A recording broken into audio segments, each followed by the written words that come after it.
Olá! Na aula de hoje nós vamos falar sobre o uso da criatividade na negociação. Eu sou Francisco Guirado, presidente do Clube de Negociadores.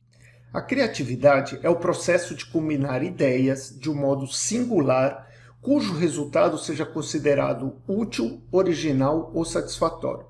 Então veja bem, a criatividade ela não surge do nada, ela surge a partir de uma associação de ideias. A gente viu em vídeos anteriores que o nosso cérebro é uma máquina de fazer associações, e essas associações são as que permitem que nós criemos novas ideias a partir das informações que temos na mente e a partir das informações que nós coletamos do nosso ambiente, nós criamos novas conexões e criamos novas ideias. E isso é uma ferramenta muito poderosa nas nossas negociações.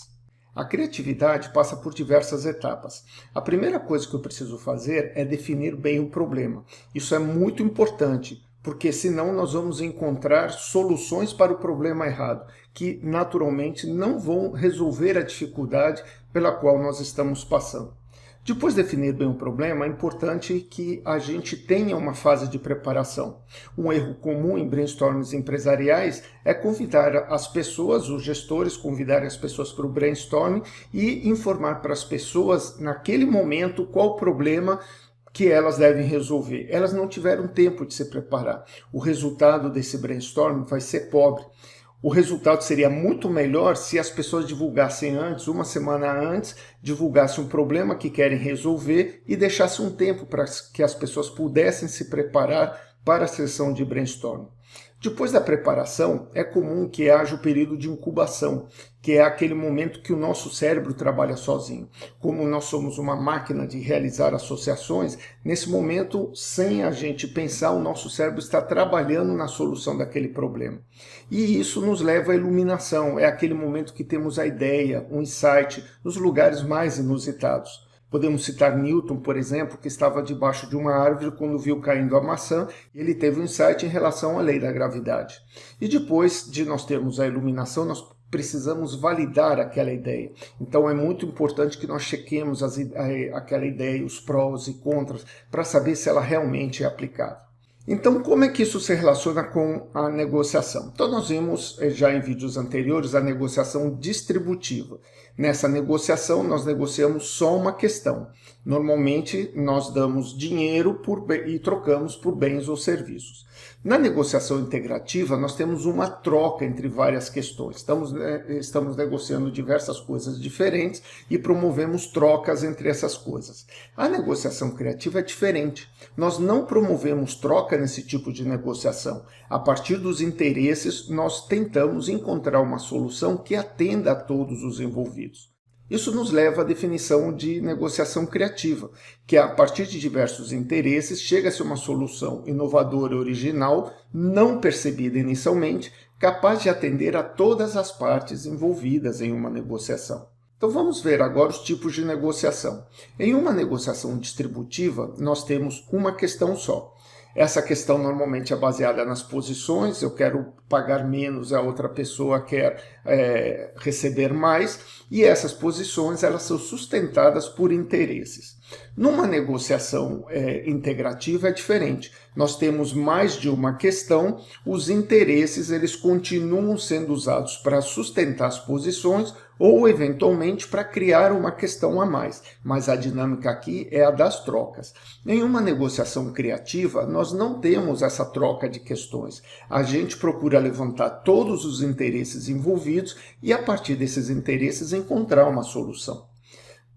Os princípios de Harvard, eles são muito bem aplicados aqui na negociação criativa. Aqui temos um amplo espaço para usar aqueles princípios. Por quê? Porque nós temos normalmente um ambiente um pouco mais complexo, que nós precisamos encontrar uma solução, e essa solução tem que atender a todos, a maioria desses interesses envolvidos. Os interesses eles são tão importantes que vale a pena a gente voltar aqui nesta definição que nós já apresentamos anteriormente, se você vem acompanhando a gente no nosso canal. Então os interesses eles podem ser divergentes, quando eu tenho a percepção de que são totalmente diferentes, podem ser complementares ou podem ser convergentes. O exemplo que a gente vem dando é da melancia. Então, inicialmente, eu vou numa banca junto com outra pessoa para comprar uma melancia e os dois querem a mesma melancia e só tem uma melancia ou só tem um lote de melancia que nós dois precisamos. Então nossos interesses são divergentes, nós dois queremos a mesma melancia. Só que conversando um pouco, a gente pode descobrir que um precisa da casca para fazer adubo e o outro precisa da polpa para fazer suco. Pronto, os nossos interesses não são mais divergentes, eles são complementares. E se conversar um pouco mais, pode ser que a gente tenha interesses convergentes, a gente pode atuar junto ao mesmo público, a gente pode querer reduzir gastos e a gente pode oferecer produtos juntos derivados da melancia. Então, o que a gente mostra com isso? Que esses interesses, eles dependem muitas vezes da percepção. Muitas vezes nós chegamos numa negociação, achamos que os interesses são totalmente divergentes, mas conversando um pouquinho, a gente pode chegar à conclusão de que eles são complementares ou mesmo convergentes. Bem, como é que a gente estimula a criatividade, então? A primeira coisa para estimular a criatividade é definir corretamente o problema. Isso é muito importante. Uma vez eu era responsável por uma comissão em um condomínio, porque o pessoal do condomínio estava muito insatisfeito com a empresa de segurança. Então eles definiram o problema se a empresa de segurança devia ou não ser afastada do condomínio, ou seja, se a gente deveria trocar a empresa de segurança. Nós redefinimos esse problema da seguinte maneira: quais são os problemas do nosso condomínio? A partir daí, nós levantamos uma série de problemas que estavam ocorrendo, onde a empresa de segurança ela não tinha culpa nenhuma. Por exemplo, um dos maiores problemas que a gente tinha era com a cultura de segurança dos condôminos. Então, independente da empresa de segurança, esse problema continuaria. Nós fizemos um levantamento completo de todos os problemas e a empresa de segurança ela acabou ficando. Ela acabou permanecendo no condomínio, mas nós tivemos a oportunidade de arrumar muitas outras coisas. Então é muito importante a gente definir corretamente o problema, porque um problema errado vai levar a soluções erradas. Outra coisa importante no uso da criatividade é evitar regras adicionais. Muitas vezes nós não damos uma determinada sugestão em uma sessão de brainstorming porque nós criamos regras na nossa mente. Poxa, isso aí não vai pegar bem, isso aqui para a empresa não é legal, o fulano não vai gostar do que eu vou falar. E essas regras, elas matam a criatividade. Outro ponto importante é a gente se colocar fora do problema. Então, o William Ury, naquele livro Como Chegar ao Sim, é o que ele diz: subir ao balcão, ou seja, você se colocar de fora do problema para poder enxergar por um ângulo diferente. Porque às vezes a gente está imerso no problema e não consegue enxergar soluções. Quando você se afasta dele, isso quer dizer se afastar emocionalmente do problema, você consegue enxergar ele de uma forma diferente. E uma coisa importante também é você buscar soluções fora do óbvio. Se você faz sempre a mesma coisa, você sempre vai obter os mesmos resultados. Para obter resultados diferentes. Portanto, você tem que tentar coisas diferentes. E aqui uma coisa muito importante é que a gente seja eclético, ou seja, que a gente busque conhecimentos fora da nossa área. Então, se eu sou engenheiro, é importante eu ler coisas sobre outras áreas. Por quê? Porque muitas vezes as soluções que são aplicadas corriqueiramente em outra área são desconhecidas no mundo da engenharia, por exemplo.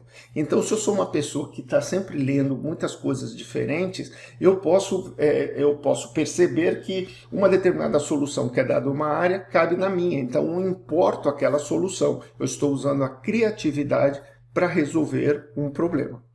Uma coisa muito importante também é usar o pensamento divergente e convergente. Então, no brainstorm, nós temos que dividir ele em 3 fases. Na fase da preparação, a fase do pensamento divergente e a fase do pensamento convergente.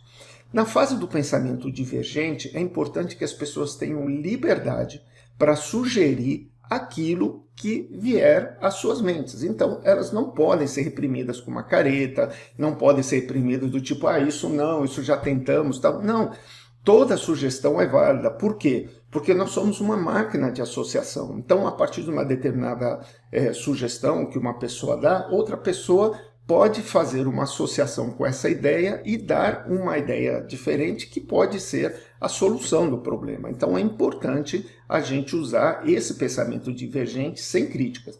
Aí depois de esgotadas todas as ideias, vamos para o pensamento convergente. Aí sim, isso quer dizer o quê? Que de todas aquelas ideias que nós demos, nós vamos cortar as ideias que não se aplicam e vamos afunilando. No pensamento convergente, nós continuamos agregando novas ideias, só que dessa vez de uma forma crítica, de uma forma avaliativa, para chegar no resultado que nós desejamos. Uma coisa muito importante também para estimular a criatividade é ter um clima descontraído. Nós já vimos também na parte de percepção que nós temos dois sistemas. Se nós usamos para que a gente tenha uma boa criatividade, precisamos usar o sistema 1, que ele é bastante associativo. Se a gente não promover um clima descontraído, nós vamos acabar usando o sistema 2, que é muito mais crítico, é muito mais analítico. E aí a nossa criatividade, ela naturalmente vai ser prejudicada. No nosso treinamento de negociação, nós temos diversos exercícios para poder exercitar a criatividade. Nós temos um exercício de negociação criativa. Isso é interessante porque muitas vezes as pessoas que se deram bem nos exercícios de negociação distributiva não se deram tão bem na criativa. Por quê? Porque ela exige um conjunto de técnicas diferentes. Então, cada tipo de negociação tem o seu conjunto específico de técnicas. Por isso que é importante a gente aprender a teoria do tipo distributivo, realizar um exercício só de negociação distributiva, depois um só de negociação integrativa e a mesma coisa de negociação criativa. Cada um tem o seu conjunto de técnicas e você, para dominar essas técnicas, é preciso que você aprenda cada uma delas separadamente. Se você gostou, inscreva-se no canal, deixe um like e visite a gente no Clube de Negociadores. Obrigado, até a próxima.